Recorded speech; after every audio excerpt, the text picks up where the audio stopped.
fixing the patent system. Except it's not the patent system that needs fixing, and I'm going to tell you why. So we start off. Congratulations, you all are sharing your innovations with the world. And in reward for sharing your innovation with the world, we're going to give you a 20-year monopoly on making money from that innovation. This is how the patent system works. You've just been awarded a US patent. And for your world-changing toilet snorkel, we've assigned you the rights to this invention. And from that invention, you can go make a pile of money. So, I'm being a little bit snarky here, but the reality is that the patent process is not designed for everybody. And this is the fundamental problem and the fundamental misconception. When we look at the patent process, it's time-consuming, it's complex, it's expensive. I just found out this morning that a patent I applied for 2 years ago was just denied in the first round of back and forth with the US Patent Office. This is after spending $25,000 that could have gone into product development. So if we look at this process, what we see is there's a lot of effort that has to go into recording your invention, in evaluating the technology, and evaluating the patent application, and a bunch of different layers of intellectual property before you even begin to do product development, prototyping, testing, etc. For large corporations, maybe this makes sense. But for the rest of us, we have this conception that being awarded intellectual property rights of any kind generates a ton of money. But the reality is, when you go talk to venture capitalists and they say, oh, I'd love to invest in your new innovation, but what's your intellectual property position? If you say open source, they walk away. But we've studied the value of intellectual property and shown that the value of intellectual property, for most cases, is approximately zero. That's profound, because if you ask anybody on the street, if you ask an inventor, if you ask a venture capitalist, they'll say you have to have a patent if you're going to make money. But again, the reality is that we don't make money when we patent technology. And you might be saying, well, who the hell is this Kipp Bradford guy, and why should I pay attention to him? There are cases where it's true, you patent something and that patent has value. And the economics community calls this the case of a Mexican standoff, where Apple goes after Samsung and says, you're violating several of our patents. And Samsung produces a stack of patents approximately 2 feet thick and says, well, you're in violation of 10,000 of our patents. Who the hell has 10,000 patents? Well, Samsung and Apple. So Apple turns around and says, well, you're in violation of 9,990 more of our patents. And the only person that wins is the patent attorney and probably the judge, who's sitting there fighting this battle back and forth of whose IP is stronger in the portfolio of the large companies. Now, again, we see time and time again that patents do not generate income. Some of the most profuse patent-generating organizations like Stanford University, where they have 494 royalty-generating patents. That sounds like a great number. It's one of the highest of any university, and we see that only 35 of those actually generate more than $100,000 a year. And primarily, those are in the pharmaceutical realm. Almost exclusively, universities and research organizations that make money actively off patents or patent royalties make that money in the pharmaceutical realm. Sorry, if you want to take a picture of that, go for it. This is all in a Forbes magazine article, universities that turn research into revenue. So, let's take a step back for a moment. Why was patent law created in the first place?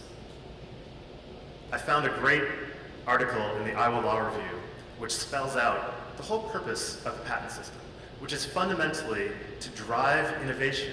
How do patents drive innovation? By rewarding people for sharing. What community are we in that shares and shares actively? Well, the open source community.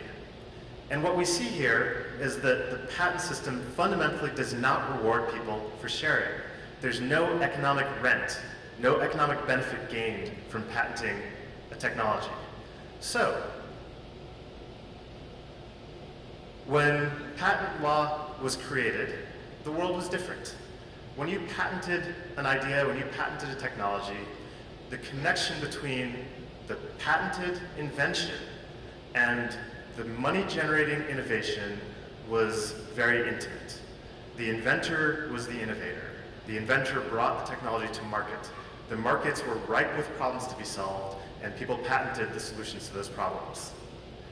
But today, we see a very different picture. We see that the patent system was fundamentally built on this idea that we can share ideas, we can share innovations. We were rewarded for that sharing with this 20-year monopoly, and that allows somebody else to build on your innovation year after year. It also means that you have to continue to innovate, because if you don't innovate, somebody else can produce what you've produced. So we get to the question of what's invention versus innovation? It's often mistaken that invention and innovation are the same. But there's a landmark legal case recently that raised the bar for invention versus innovation, that said if in hindsight it's in any way obvious that by combining different technologies, different solutions, you could create the new patented technology, then we will disallow for that patent to take place. So we just raised the bar and just separated invention and innovation even further. Sorry. So the difference of invention and innovation has become greater and has become more profound, and the impact of that on the economics of how we patent, what we patent, and why we patent has changed.